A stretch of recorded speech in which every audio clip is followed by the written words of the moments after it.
filme, ça enregistre, c'est bon, on peut y aller, yeah yeah yeah, on peut y aller. Salut tout le monde! Aujourd'hui je vous retrouve dans une vidéo pour faire un petit point sur ma première année sur YouTube. Et oui, 1 an déjà, c'est fou. Si vous n'avez pas vu ma vidéo pour mes 1 an, c'est par là. Et j'ai donc décidé de réfléchir à ce que YouTube m'a apporté jusqu'ici, m'apporte encore aujourd'hui, ce que j'ai appris. Et oui, je filme cette vidéo avant les 1 an. C'est le secret du montage, chut, faut pas le dire.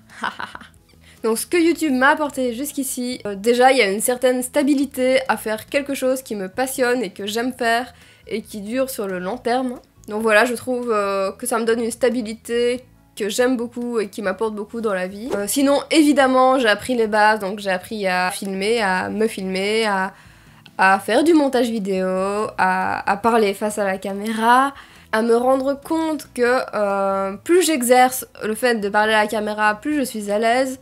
Et que quand je fais un petit peu des pauses dans mes vidéos, parce qu'en réalité vous voyez toujours une vidéo par semaine, mais il y a des moments où je filme un peu plus que d'autres, et je me rends compte que quand il y a des pauses, c'est plus difficile de reprendre, et que plus je filme, plus ça devient naturel, et plus c'est fun, et plus c'est cool. Je me suis bien sûr aussi rendu compte de la difficulté que c'est de créer une vidéo de A à Z. Ça fait des années que je consomme YouTube, que je regarde beaucoup de vidéos de plein de vidéastes différents. Et je me doutais bien que ça prenait du temps, que c'était pas facile à faire tous les jours. Mais je pensais pas que c'était à ce point-là. Je pensais pas que ça me prendrait autant de temps que ça en réalité. Peut-être qu'un jour je vous ferai une vidéo de A à Z de comment j'ai lancé ma chaîne YouTube et commencé à créer des vidéos. Si ça vous intéresse, enfin je sais pas si ça vous intéresse, dites-moi ça en commentaire. Bon, vous êtes pas beaucoup à commenter donc je pourrais pas vraiment savoir, mais dites-moi quoi quand même si ça vous intéresse. Ensuite forcément YouTube m'apporte le fait de pouvoir m'exprimer au monde sur divers sujets, de pouvoir créer tout ce que je veux, de pouvoir parler soit de face caméra, soit de faire des créations plus poussées pour parler de sujets. Je pense notamment au harcèlement de rue par exemple, que c'est une vidéo que j'ai sortie il y a quelques semaines d'ici et qui me tenait vraiment à cœur.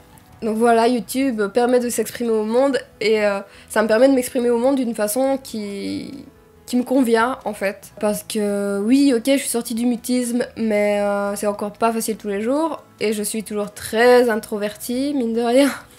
Et YouTube me permet de m'exprimer malgré tout. Et en plus de ça, on est tous pas mal isolés, je pense, ces temps-ci, avec la pandémie mondiale, forcément. Et ça permet, dans l'isolement, de quand même partager le monde d'une certaine manière. Enfin voilà. Et donc voilà, malgré le fait que je sois introvertie, ça m'aide à m'exprimer et surtout à montrer qui je suis réellement. Parce que oui, il y a certaines personnes qui me connaissent très bien et qui savent comment je suis, mais j'arrive pas toujours à m'exprimer, à montrer réellement qui je suis et toutes les facettes de ma personnalité avec tout le monde. Et puis aussi, YouTube me permet donc de créer et encore créer. Ça me pousse à créer plus que ce que je le faisais avant, ça me pousse à écrire encore plus d'idées, à prendre encore plus de notes de tout ce qui me passe par la tête.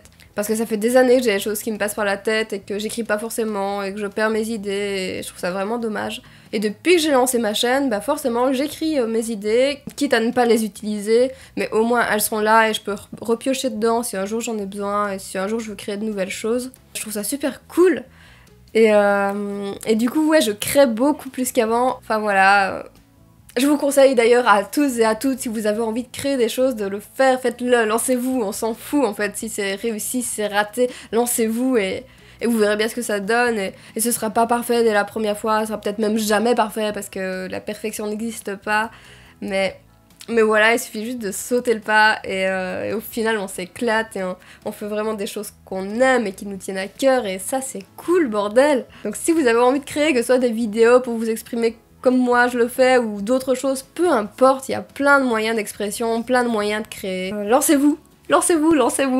Et puis aussi YouTube force à être créatif dans la création. Je m'explique. Parfois j'ai envie de faire quelque chose, tourner une vidéo, prendre un certain plan et j'ai pas les moyens nécessaires de le faire. J'ai pas d'équipe, j'ai pas le local que je veux, j'ai pas... Et donc ça oblige à être créatif pour réussir à prendre les plans que j'ai envie. Par exemple dans la vidéo de harcèlement de rue, j'ai commencé avec des ombres. Et pour prendre ces ombres, forcément j'avais besoin d'un mur blanc, donc j'ai dû tout déplacer chez moi.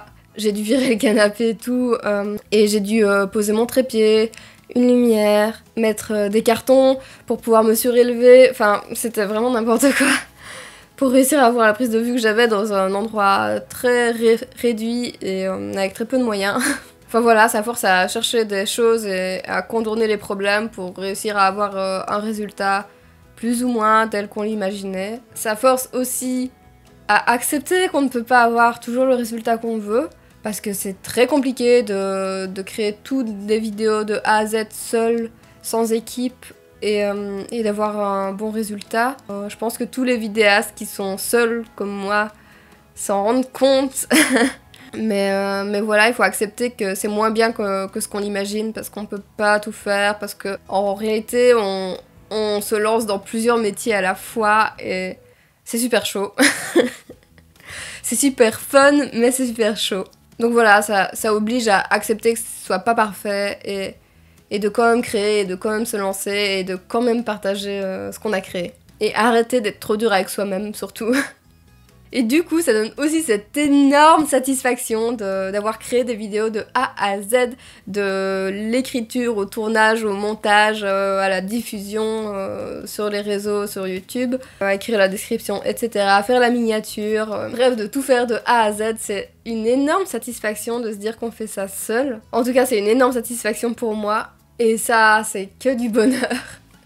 À chaque fois que j'ai une vidéo qui se publie, j'ai un gros soulagement de ouais, j'ai réussi, je l'ai fait. Et c'est trop cool, bordel. C'est génial. Ça me montre à moi-même que j'en suis capable et ça, c'est vraiment génial. Ensuite, ça m'a aussi apporté le fait que des gens du passé qui ont croisé ma route à un moment dans la vie soient tombés sur ma vidéo du mutisme sélectif et soient venus me reparler.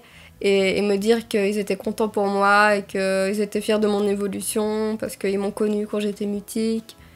Et il y a plusieurs personnes qui sont venues me parler comme ça et ça m'a beaucoup touchée. Donc merci à vous, tous ceux qui êtes passés par là et qui êtes venus me le dire et m'encourager. Et ça met du baume au cœur et ça apporte de la bienveillance dans quelque chose dans lequel j'ai eu beaucoup de critiques et de dénigrement. Et du coup, ça contrebalance un peu la chose et ça fait du bien. Enfin voilà. Et ça m'a aussi apporté une petite communauté. Vous êtes pas bien nombreux, mais vous êtes là. Et ça aussi, ça me fait du bien. Et on a pu échanger à gauche, à droite sur les réseaux, en commentaire, un petit peu sur Facebook, sur Instagram. On a pu échanger un petit peu par-ci par-là et c'est cool. Et il y a pas mal de gens cool, je pense, dans ma communauté. Vous êtes pas nombreux, mais vous avez l'air plutôt cool. Et voilà, j'espère juste que ça continuera à grandir et qu'il y aura de plus en plus de gens cool dans cette communauté. Parce que ça met du baume au cœur et que ça me donne l'impression de pas faire tout ça pour rien. Et que j'ai quand même envie que mes vidéos soient vues un maximum. Parce que je passe beaucoup de temps dessus, que je donne beaucoup d'énergie, mine de rien. Et forcément, c'est pour les partager. Et donc voilà, j'espère que vous serez de plus en plus nombreux et nombreuses et que vous serez toujours au rendez-vous. Vous êtes un petit groupe qui est là régulièrement et c'est cool. Merci à vous, merci 1000 fois. Et voilà, donc YouTube m'aura apporté cette petite communauté et de belles rencontres, vraiment de belles rencontres. Et rien que pour ça, je regretterai jamais d'avoir lancé ma chaîne, quoi qu'il arrive, je regretterai jamais parce que ça m'a vraiment apporté certaines belles rencontres et c'est vraiment la meilleure chose au monde. Ensuite, pour continuer dans le sujet du mutisme sélectif, ça m'apporte le fait d'utiliser ma voix dans ce que je fais. Tout comme je l'ai fait avec le théâtre, je donne de la voix, j'utilise ma voix, je parle pour faire tout ça. Et ça compte beaucoup pour moi. Ça peut paraître rien pour les personnes qui n'ont pas vécu de mutisme, mais c'est énorme quand on a enfermé sa voix pendant des années, de la laisser sortir et de s'en servir pour mener à bien des projets qui nous tiennent à cœur. Et ça, je suis vraiment trop contente de ça. Et je suis un peu émue aussi. Ensuite, YouTube m'aura aussi forcé à un peu gérer mes émotions. Parce que parfois, je me dis, je veux filmer une vidéo fun et je suis de mauvaise humeur. Et donc je me dis, donc soit je reporte le moment de filmer, soit j'essaye vraiment de me mettre dans le bon état d'esprit pour la vidéo que j'ai envie de filmer. Et je trouve ça important pour transmettre ce que j'avais envie de transmettre. Genre là, j'étais hyper grognon avant de filmer. Je vais vous épargner les détails, je vais pas vous dire pourquoi, mais j'étais hyper grognon. Et donc j'ai pris quelques minutes et là je filme et ça fait trop du bien, je suis trop contente de m'être lancée à filmer. Et voilà, ça oblige un peu à gérer ses émotions et à mettre des choses de côté pour mener à bien mes projets. Et je trouve ça pas mal. Et du coup ça demande aussi une question d'organisation pour filmer telle vidéo à tel moment ou par exemple je sais que dans ma semaine de SPM ça va être compliqué et qu'il vaut mieux que je fasse mes tournages à d'autres moments et plus du montage pendant ma semaine où je suis pas bien. Ça demande un peu d'organisation. Ça demande d'organisation pour tous les tournages de A à Z de toute façon. Et je savais que j'avais de bonnes capacités d'organisation, mais ça va, là je m'en sors. J'aurais donc filmé plus de vidéos que je l'aurais cru sur l'année. J'en ai publié plus qu'une par semaine et ça c'est cool. J'aurais réussi mon objectif premier qui était de publier une vidéo par semaine. Et plus que de le réussir, j'ai réussi à faire plus encore. Et ça c'est vraiment cool et ça veut dire que j'ai géré l'organisation qu'il fallait pour faire tout ce que je voulais.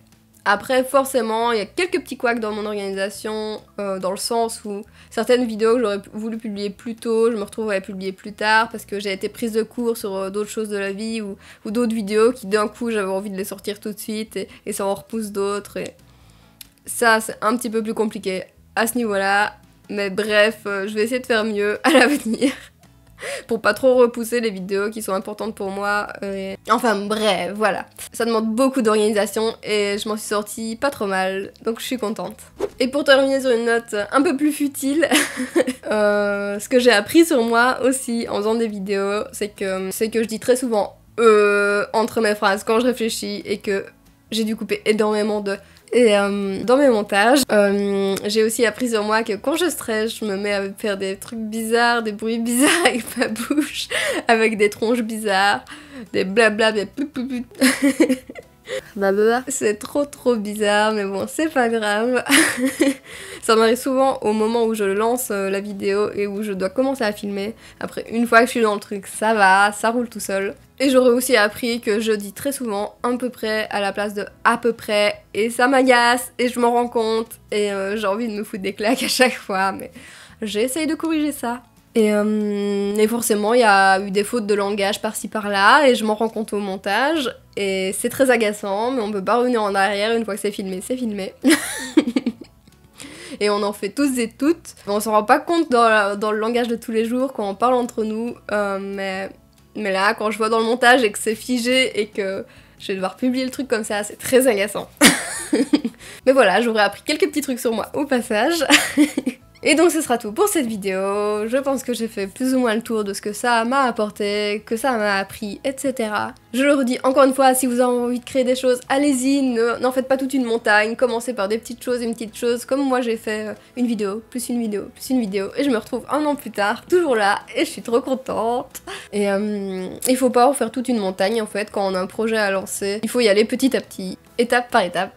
Et puis après ça va tout seul. Enfin voilà, j'espère que vous aurez apprécié cette vidéo. N'hésitez pas à me laisser un petit pouce positif si vous avez aimé, à vous abonner si c'est pas déjà fait, à me laisser un commentaire. Et je vous fais plein de bisous. Et je vous dis à vendredi prochain 17 h pour une nouvelle vidéo. Salut!